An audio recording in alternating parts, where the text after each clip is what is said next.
কি আশ্চর্য, ছেলেগুলো একবারের জন্য হলেও মেয়েটার দিকে তাকাচ্ছে না। যেখানে দিন দুপুরে ছেলেগুলো মেয়েদের সাথে ইতরামি করে, সেখানে এত রাতে একা একটা মেয়েকে পেয়েও ওরা মেয়েটার দিকে তাকাচ্ছে না।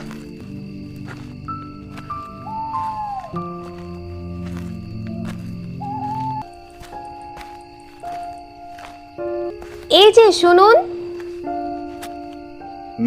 আমাকে বলছেন?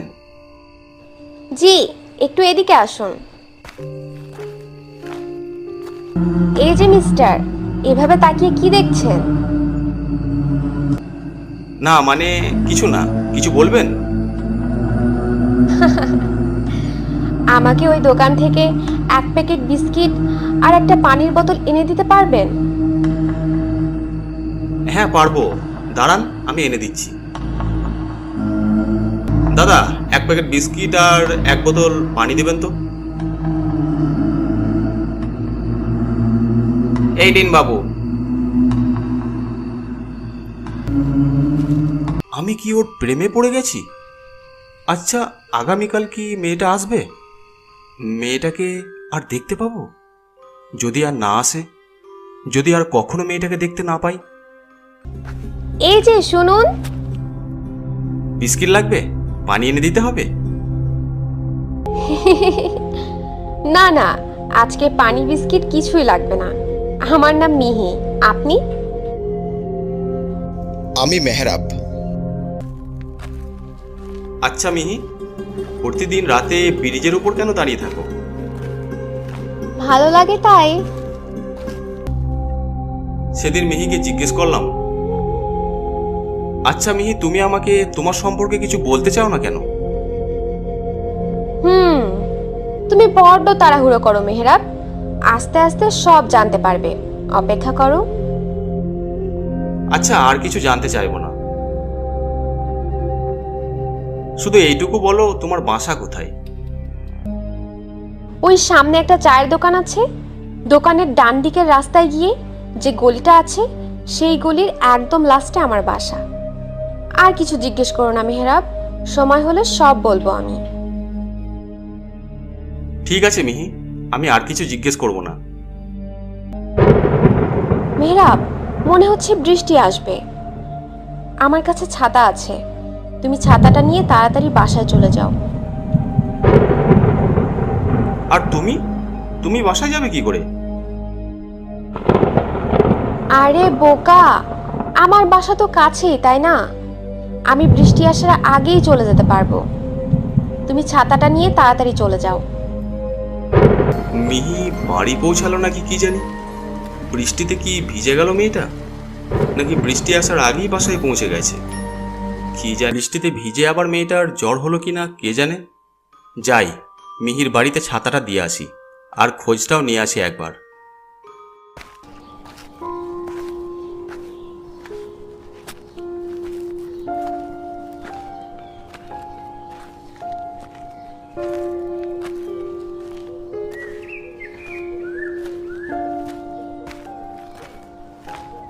এ কি, মিহি আমাকে ভুল ঠিকানা দিয়েছে।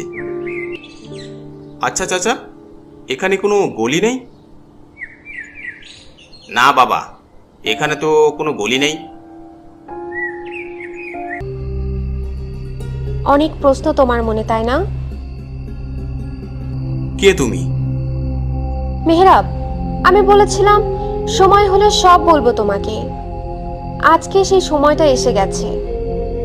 তোমার বন্ধু শুভর কথা মনে আছে তোমার? শুভ? শুভকে কিভাবে চিনো তুমি? বাবা মা আমাকে রেখে অনেক আগেই মারা গিয়েছিলেন। জানো মেহরাব, তোমার বন্ধু শুভকে অনেক ভালোবাসতাম, ভালোবেসে বিয়েও করেছিলাম। কিন্তু বিয়ের পর বুঝতে পেরেছিলাম শুভ আসলে আমাকে ভালোই বাসেনি। আমার সম্পত্তি, আমার টাকা পয়সাকে ভালোবেসেছিল। ও প্রতিদিন মাতাল হয়ে বাসায় ফিরে আমার সাথে ঝগড়া করত, আমার গায়ে হাত তুলতো। সেদিন রাতে আমি যখন বললাম ওকে ডিভোর্স দিয়ে দিব, ও তখন রেগে গিয়ে আমার মুখে বালিশ চাপা দিয়ে আমাকে মেরে ফেললো। তার মানে তার মানে তুমি জীবিত? হ্যাঁ, আমি বেঁচে নেই। জানো মেহরাব, তোমার বন্ধু আমাকে মেরে আমার জানাজা অবধি করায়নি, আমাকে গোসল অবধি করায়নি।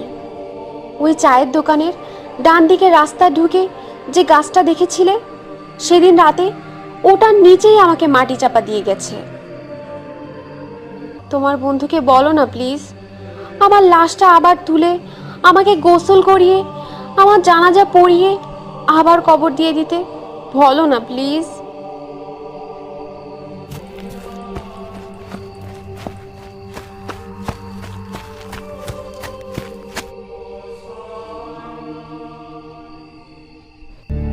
সে কি, আমরা কাল সকালেই জায়গাটা খুঁড়ে দেখব।